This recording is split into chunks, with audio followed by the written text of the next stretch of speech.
Welcome back to another episode of Mailbag Monday, where Chris and I are answering all of your marketing, data, AI. This month's theme is ChatGPT questions.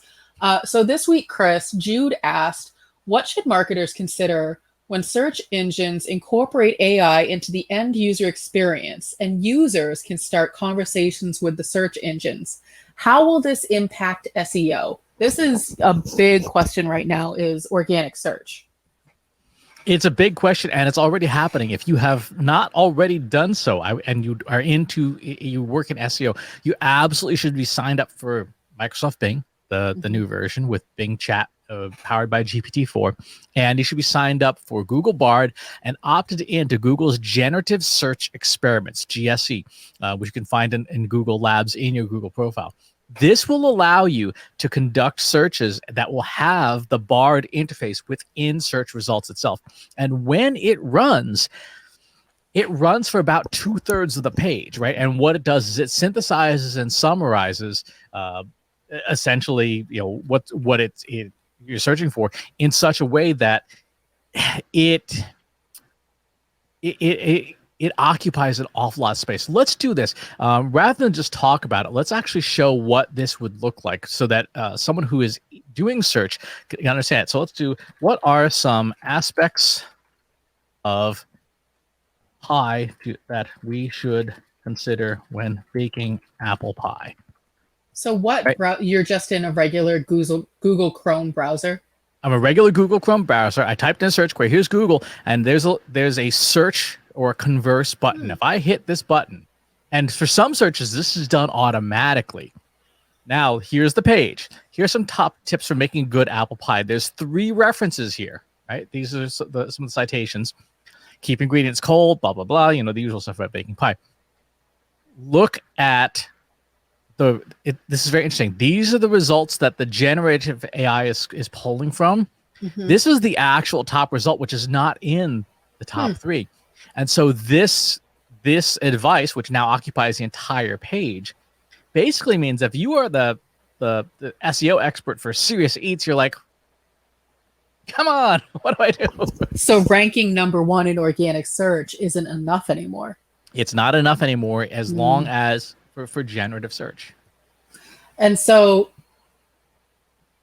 let's say I'm just, regular, Sally search engine. I'm trying to, what if I don't use the converse aspect? If I'm just on Google Chrome or I'm just on Safari, I'm guessing Safari isn't even in this conversation. If I'm just on Google Chrome, then what comes up first is still relevant. I don't have to use the generative AI. Like, is that now standard for everybody? No, this is opted in right now. Google has said by the end of 2023, this will be rolled out to everybody. So okay. SEOs have 6 months to figure out what to do. Well, so that's the question I think that our friend Jude is asking is, what the heck am I supposed to do? I just figured out how to get to spot number 1, and now it's all changing. What am I supposed to do with my content now? So your content, there's 2 big approaches here that you can take. One is to pivot to ignore the existence of Google/search engine strategy, right? Which is you focus on referral, you focus on word of mouth, you focus on having a publication like an email newsletter, you focus on building a community and a very strong brand. Those things, that is the classic. How would you market if there weren't search engines strategy? And that's a very good strategic way of doing things, right? Because it is enduring. It is, that's the way people have marketed for thousands of years, and it does work. It takes longer, and it is contingent upon your abilities as a marketer, but also the quality of products and services you provide as a company, right? Because if you provide crap quality, you'll have word of mouth, but it will not be good. Well, I would add to that, though, yes, you can develop a strategy that doesn't include search. But first and foremost, you should figure out how much search factors into your current strategy, to your current conversions, to your current attribution models. Because if, we were just doing our reporting this morning, and I was looking at some of the reports, and for some of our clients, search is like 93% of the channels that are working for them. So for companies that are looking to follow that strategy, that's fine, but know that you're going to take a hit in the first few months, but it will pay off in the longer term. So there's definitely a give and take with that. And you need to be aware of how much organic search currently plays a role in your marketing. Exactly. So this is the Trust Insights attribution model, right? This is the one for us for June. You'll notice that search is kind of in the middle of the pack here, right? We have email newsletters, our Slack community, YouTube, our more of our email and stuff like that. Interesting. This AI reader document thing is actually a crawler from a large language model. I think this is how ChatGPT's browser shows up.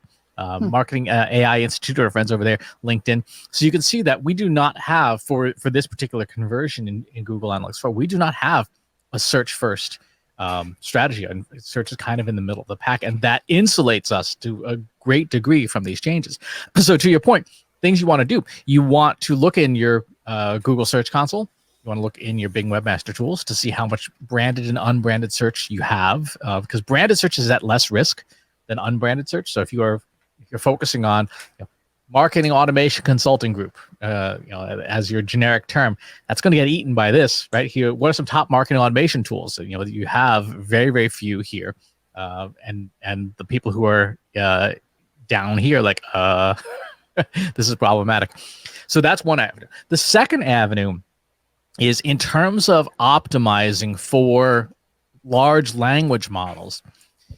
There's some conceptually good ways to do so that have not been proven yet because A, the models are opaque, and B, the models are changing so rapidly. But a lot of it comes down to publishing a lot of content that is public, that is easily crawled, that these models can ingest. And your content should be loaded down with your brand, because you're talking about proximity. Remember, when you type in a prompt into a large language model, it is looking for statistical associations among the words. So if I write a blog post about, say, email marketing strategy, and I neglect to use Trust Insights in the name of in the content itself, I'm feeding a model a lot of content that will have rich density for statistical association for email marketing strategy. But Trust Insights isn't in there. If Trust Insights happens to be in like every paragraph in some fashion, like here's a Trust Insights case study and so on and so forth, then when a model ingests that, it will have greater associations within it. The best thing you can do, if you can afford it, is to also have a good PR firm pitching the daylights out of you so that you're getting coverage that, again, includes your name, includes your brand, includes the topics you want to be known for across a wide variety of publications around the web, so that, again, when a common crawl goes through and ingests all this content, you have stronger associations within the models. But what I'm hearing, the bottom line is, so to Jude's question, what should marketers consider? At the end of the day, really good content. That is the common denominator with all of these changes. If you don't have good content, it doesn't matter. So continue to write high quality, valuable, diversified, answers a question, targets the right audience kind of content that isn't just junk, that isn't just fluff and filler, where the user goes, I don't know what the point of that was. Why did I just read that? Or that's 5 minutes I'll never get back. You don't want that to be the reaction. So really, at the end of the day, just write some really good, helpful content. Write helpful content and have a strong community that can help share it and create content about your content that associates you with it. Mm-hmm. Thanks for watching today's show. If you liked it, please hit the subscribe button and bell to be notified when we publish new shows. If you want to catch all our content, including back episodes, subscribe to our free Inbox Insights newsletter at trustinsights.ai/newsletter. Want to talk about what you've enjoyed? Join our free Slack community, Analytics for Marketers, at trustinsights.ai/analyticsformarketers. Need help with your marketing, data, analytics, or AI? Drop us a line at trustinsights.ai/contact. Thanks for watching. I'll see you next time.